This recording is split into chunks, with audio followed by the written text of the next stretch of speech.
नमस्ते। दीपावली का त्योहार आ रहा है। दीपावली के त्योहार में उत्साह उमंग रहता है, उसी तरह से एक पॉजिटिव एनर्जी भी हमारे शरीर में रहती है, हमारे मन के स्तर पर रहती है।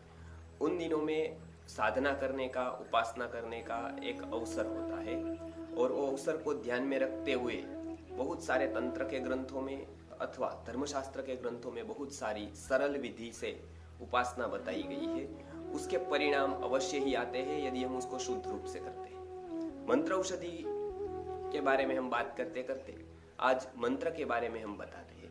तंत्र के विभिन्न ग्रंथों में ये सारी जानकारियां दी गई है। उसमें से विश्वसार तंत्र करके एक ग्रंथ है जो तंत्र का ग्रंथ माना जाता है।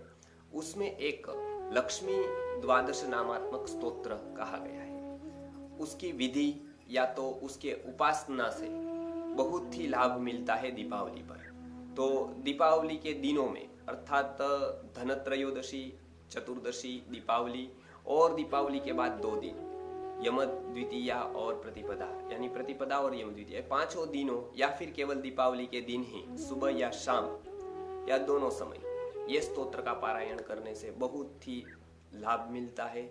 धन की साथ साथ और लक्ष्मी की प्राप्ति होती है, ऐसा ग्रंथ में बताया गया है। विश्वसार तंत्र नामक ग्रंथ में सरलतम ये दिया है स्तोत्र। और लक्ष्मी द्वादशात्मक ये जो स्तोत्र है उसको पारायण करना है। उसकी मतलब एक हम जहाँ पर पूजा करते हैं उस स्थान पर बैठकर ध्यान करके वो स्तोत्र करना है। कितनी बार कर सकते हैं? 1 बार, 3 बार, 5 बार, 7 बार या 11 बार, एक संख्या में कितनी भी बार हम उसको कर सकते हैं। ज्यादा करेंगे ज्यादा लाभ होगा। कौन कर सकता है? स्त्री पुरुष सब कोई कर सकता है। कब करना है? सुबह सूर्योदय के समय पर, शाम को सूर्यास्त के बाद या सूर्यास्त के समय पर कर सकते हैं। उसकी कोई बहुत लंबी चौड़ी विधि नहीं है।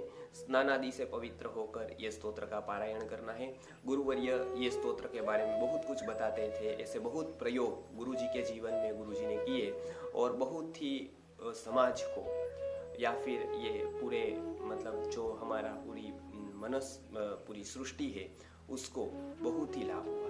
खास करके समाज के जो वर्ग बौद्धिक है वो इसमें नहीं मान रहा था। गुरुवर्य ने इसको साइंटिफिक तौर पर ये सारे मंत्र और उपासना समझाई, इसलिए लाखों लोग उससे लाभान्वित हुए। संस्कृत आर्य गुरुकुलम ये परंपरा को आगे बढ़ाते हुए सरलतम बातों से हो सके ऐसी साधनाएं, ऐसे मंत्र जप वगैरह बताता है। अंधश्रद्धा को दूर करके कोई भी प्रकार के टोने टोटके से रहित होकर जो शुद्धतम ग्रंथों में दिया है, जो बातें दी है, जिसका स्वरूप शुद्धतम है, वो आप तक पहुंचाने का हम प्रयत्न करते हैं। तो ये एक मंत्र की एक प्रबल एक शक्ति है। वो शक्ति का हम कैसे ज्यादा से ज्यादा उपयोग कर सकेंगे, यही ध्यान में रखते हुए ये बात मैंने कही। ये स्तोत्र नीचे दिया गया है, इसका आप पारायण करके लाभ ले सकते हैं। नमस्कार।